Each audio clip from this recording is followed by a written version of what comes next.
Alright, one of the earliest things that sounds so simple but that we want to practice a lot of is proper face mask removal. And so you definitely want a hat that fits well, preferably a fitted hat. Those flex-all hats, some guys use them, but they're kind of that elastic kind.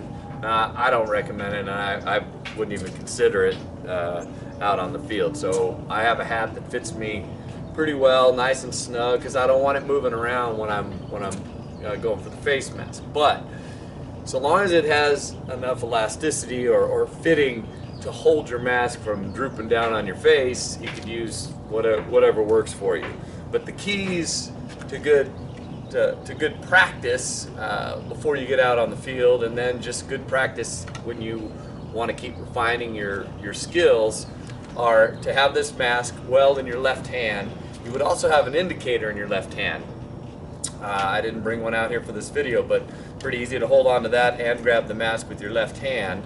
And then for properly putting it on, we grab the back of it, we set that on our face, we pull that down, and now it's on. And it needs to look that easy. You see some guys out there, I've seen guys go out there holding it in their right hand, which doesn't make any sense. That's what we do a lot of our calls with. He's out, and we do some pointing with that right hand. So we deal with our mask in our left hand, we tuck it under our left arm, and that's what good umpires do. When you watch them, trained umpires, that's how they do it. And so having this thing in our left hand, shaking that out so that we're ready. As soon as I'm going to throw that on, it is on, it's in place, and I would have the indicator here, and if I've got a dangler, I make sure that's not tucked into my shirt. Sometimes it'll get snagged in there, but you want to notice that kind of stuff. And then for proper face mask removal, it's up and out. So I have a pretty good sized bill on here. It's not the biggest. I think it's a 2 foot. Oh, this is the full size bill.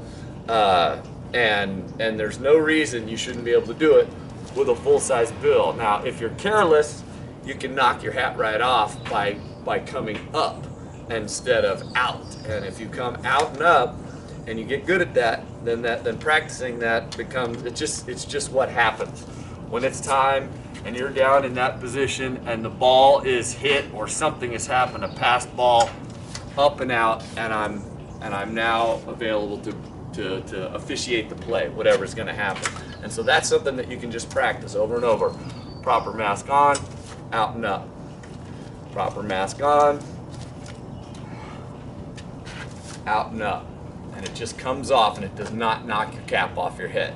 But if you had a loose cap, there's times where I'll bump my bill, but my cap is pretty snug, so I don't knock the cap off. Now, you don't have to have it too tight. You don't want to squeeze your head too much. I've done that too.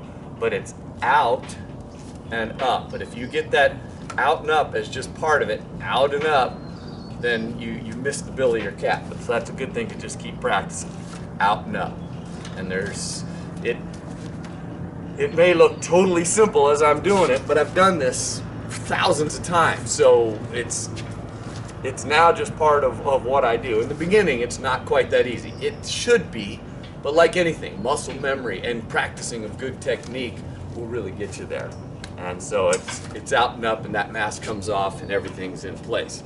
And that's so key, because when you're the plate umpire, things happen, and you need to get that mask off, and you need to look good. So when we've got the home plate's out here, we've got a catcher in front of us, and we're looking at the pitcher, and we're wanting to look sharp and in charge and in command back here. And when it's time, when he takes that step onto the rubber, we say, when we're doing drills in practice, somebody will be calling out on the rubber, and on the rubber tells me time to step in behind this catcher, and we step into that slot, and now we have a heel-toe effect, meaning this, for a right-handed batter, let me take this off, I probably can be heard a little more clearly. And there's different techniques. Some teach step in with the right behind, right at point of plate, which is often right in behind the catcher. But if the catcher's sitting way outside, we're still stepping in point of plate and stepping in here, heel toe in the slot, because we want to be tucked in there with the batter. If the catcher decides to set up way out here, we let him go. We don't go out there with the catcher. So our reference point isn't the catcher, but we do need to be cognizant of him for how close to the plate we're going to get. Because if he's catching real deep, and young kids will do that sometimes, then we need to adjust our depth because we don't want to be in the way should he be coming in for an inside pitch. But anyway, so we see that we're standing and ready near the catcher. When that pitcher takes the rubber, that's when we begin our stepping in. So if we go in with a right foot, step in. I've been trained both ways, so that's where I'm not being definitive about step in with my right foot and then my left. At the last Jim Evans camp, they were teaching us really to go in with our slot foot and then plant that other one in here at point of plate or typically behind catcher. And so that's the technique I'm using now. But I think when I was originally taught, it was step in at point of plate and then come into here. Either way is fine. We just want to be methodical about it and really get locked into that slot between the batter and the plate. And again, typically the catcher is a big piece of this because they're not usually set up way outside. And we do have to modify if that catcher comes way inside. Now I've got to come up and out to be able to see what I need to see. But, so for good practice, some things you can do is have your hat and mask on and imagine the plate there, and the catcher, we'll just have him set up in the center of the plate for simplicity's sake. We can picture the batter there, and we've got the slot, which is between the batter and that point of plate. That's where we're stepping in. That's where we make our calls. And so, as a good practice piece, now I want my mask on most of the time, and I don't want to touch it. You want to look good. The more you're touching yourself and fixing yourself and taking your mask on and off, you start to look sloppy. The official who looks calm and ready, and when it's time, now it's time for my mask to be on, and I'm just ready. And when that pitcher steps in, he steps on the rubber, and I step in here behind the catcher in the slot. And now he looks like he's ready to go. Then drop in with one arm here, make the call. Ball! And then stand up. Catcher's throwing it back to the pitcher. And the cadence would be, he's on the rubber, comes set, call it. And so you're wanting to practice those things as much as possible. A couple of things. When we're going to make a strike call, a proper strike call is after I'm down, I see the pitch, I've identified that it's a strike, I stand up tall and strike. We call this banging on the door, and that's what you're first taught is strike. And so I'm down, I see the pitch, I come up, strike. And then you step back out of the slot that you were in.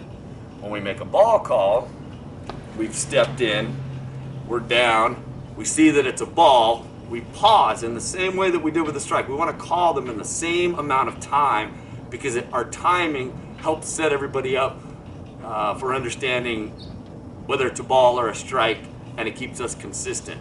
But if I see it, it's a ball, and then I stand up.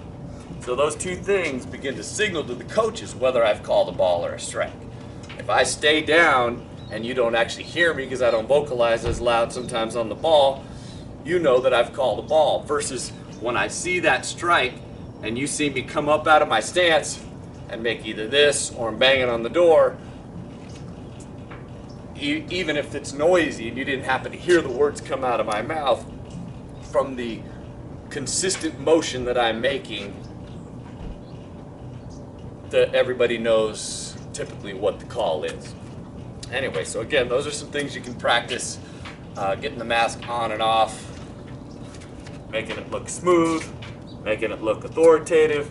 And now when I step in there and I see the pitcher, he's in his motion, I come down, and then I step out. Catcher throws the ball back, pitcher's got the ball, he's stepping on the rubber, I step back in, he's begun his windup or he's started to come set, we're down into our position. Whoops, lost my balance. See that pitch? It's a ball. Ball! And then I stand up and I step out. Coach calls time, or he wants time for something to go out and see his pitcher. Time! This is me when I take off my mask. So I've heard coach wants to go talk to his pitcher. I've called time, and then the mask comes off, and now I'm ready to wait. I need to maybe mark down in my sheet that he's had a visit, or maybe we're doing a pitching change, so I need to write down the substitution. This is often when you'll see, now we're going to go ahead and clean the plate. We'll go out and say, hey coach, let's play, if it's just a visit.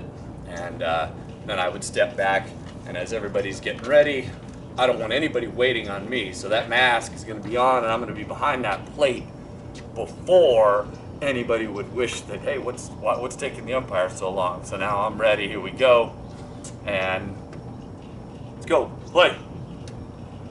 And he's on the rubber.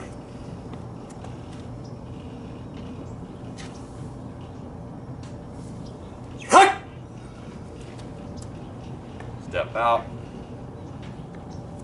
step in, ball, step out,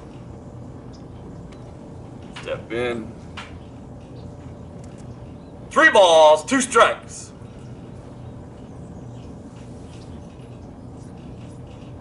Strike 3! And you'll want to build some kind of a move that says strike 3.